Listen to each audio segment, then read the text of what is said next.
During the time of Umar ibn al-Khattab radiallahu anhu, there were two men who brought in a young boy dragging into the courthouse.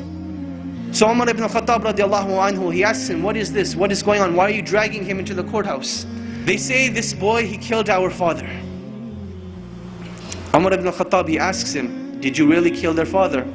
The boy says, yes, I did kill their father, but it was by accident. My camel, it used to tread on their property. So one day, their father took a rock and hit the camel in the eye. And I saw the camel suffering, and it made me furious and aggravated. So I took a rock and I threw it at the father. It hit him in the head and he died.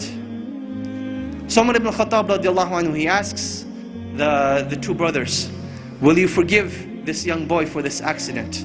They say, no, we want qisas, we want retribution. So Umar ibn al-Khattab radiallahu anhu, he asks the young boy, do you have any last words, any last wishes, any last requests? And the young boy says, yes. My father passed away and I have a younger brother. And my father left some money behind for my younger brother. I would like 3 days to go and retrieve this wealth from a hidden place so that I can make sure my brother gets it when I die and pass away. So Umar ibn al-Khattab, he thinks this boy is making up the story. He's like, boy, what are you talking about? What wealth, what father, what young brother? The young boy, he says, trust me.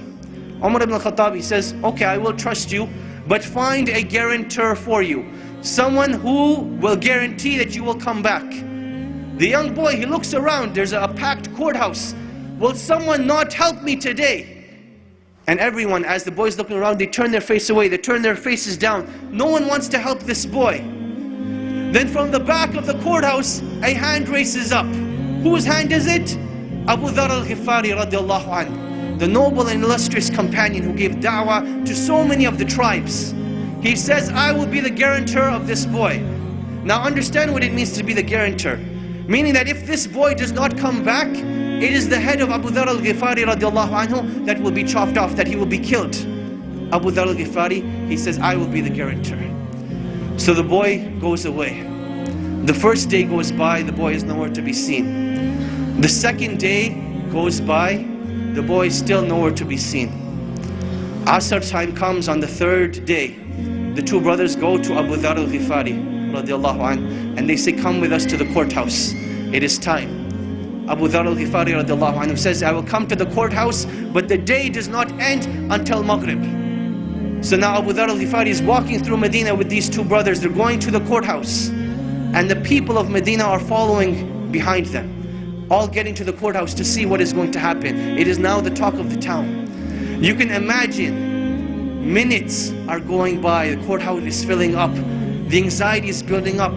Will Abu Dhar al-Ghifari have his life sacrificed for the mistake of a boy? And literally minutes before the adhan of Salatul Maghrib, the boy rushes in. People are now shouting, they're happy, they're wondering what's going to happen, will everyone be forgiven, will everyone be happy, what's going to happen? So the boy comes in, the adhan for Maghrib hasn't gone. Umar ibn al-Khattab radiallahu anhu, he asks the boy, oh boy, why did you come back?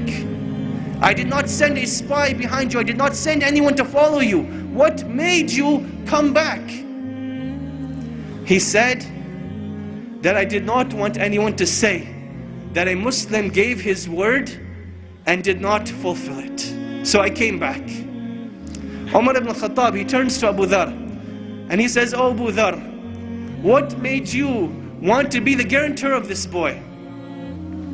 He says, I saw a Muslim in need and I did not want anyone to ever say that a Muslim was in need and no one was there to help him. So I raised my hand to be his guarantor. The two brothers, they say, when we have people like this, how can a Muslim ask for forgiveness and no one be there to forgive him? So they forgave the boy, and the boy was forgiven. This was the legacy of Islam. This was the code of conduct. This is why during the Khilaf of Umar ibn al-Khattab, they were able to reach the border of China all the way to the south of France. Because they had strong relationships with Allah. They did things with ihsan, and they lived with the code of conduct of Islam. And this is when Allah subhanahu wa ta'ala will restore the izzah of this nation and will make us once again proud of the great legacies that have been left behind, in hopes that one day we will be called a great legacy.